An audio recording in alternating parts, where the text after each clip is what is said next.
I like to use the Brushes app for my pop art inspired work of art. When you open the app, you'll see something that looks like this. Touch the plus sign in the upper right hand corner and you can choose iPad. I'm choosing iPad Pro, and it allows me to choose horizontal or vertical orientation.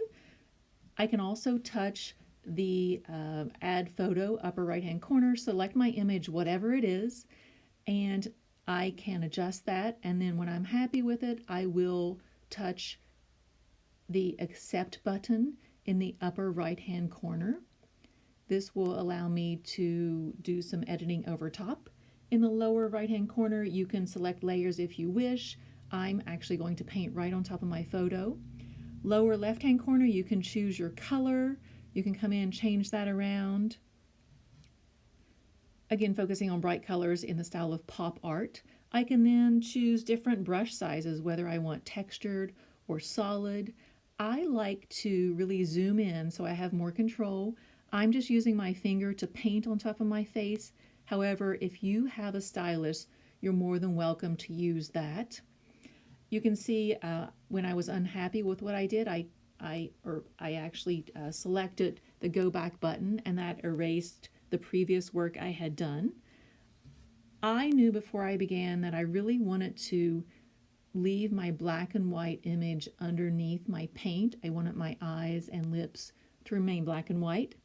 If you want to do something similar, go ahead and change your inspirational image, whatever it might be, your inspirational photo. Go ahead and change that to black and white in your Photos app prior to importing it into whichever app you choose.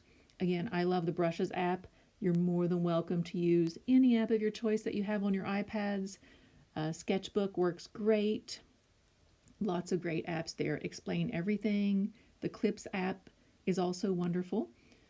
So as you'll notice, I'm zooming in so I have a little bit more control around the lips. I'll go back and do some adjusting over top of the nose, below the nose. As you can see, with the texture that I have chosen, if I go over it too much, it makes it a little bit too solid. That's why I decided to undo that work, because I really liked the texture that I achieved with my chosen pen or paintbrush.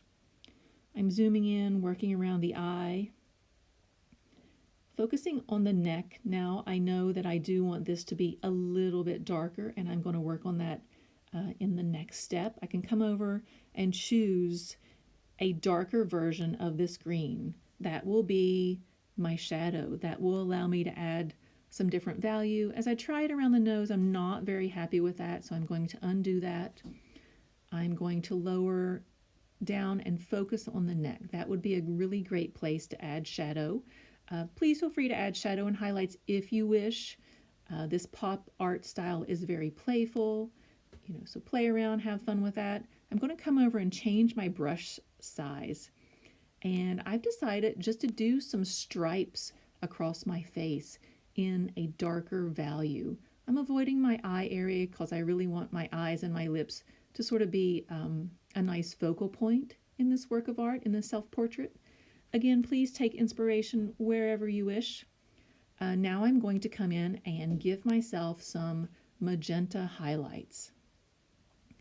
I could do this as solidly as I wish. I try that and notice it's a little bit too wide, so I'm going to lower my pin size, make it a smaller pinpoint so I have more control.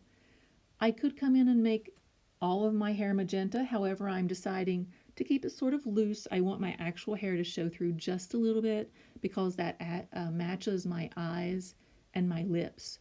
So it makes the piece have some nice flow. There are some highlights and shadows on the left-hand side.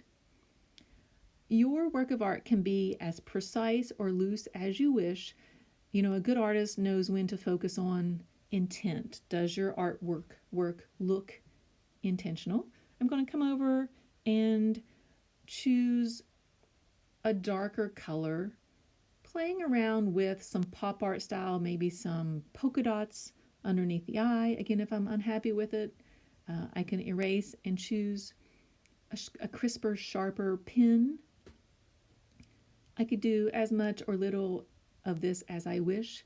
Please feel free to, look up some inspirational pop art images. I'm sort of playing around with the dots on the neck. I'm working with my fingertips, so it's not quite so easy to get those precise circles. I can zoom out, check my work, see how it's looking. Okay. Now I'm going to focus on some small details. I'm zooming in, I'm noticing what it might look like to have some dots going at a diagonal on the left-hand side, and I've decided to do without that. Now I'm going to focus on the background. I'm changing my brush tip size. I really like this texture. My hope here is to sort of cover up the background. It's a little distracting, although I like the self-portrait, so that's why I'm going to come in and make it work for myself. As you can see, as I layer that texture, it gets darker and darker and darker, which is a good thing. I want that background to fade into the distance. As you can see where my background meets my hair, if I want to have more control, I want to zoom in a little bit more. That allows me to come closer to my hair.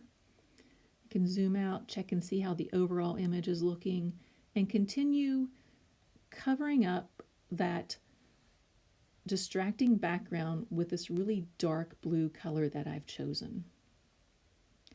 Please feel free to add as many details as you wish. You can also keep it pretty simple like mine. Again, you could find inspiration anywhere. Maybe you would use a photo of your pet. You can import that and start to edit it, always referring back to the pop art style is what we're going for this assignment. I really look forward to seeing all of your unique pop art creations. I'm just doing a little fine tuning here, really enjoying a little texture in the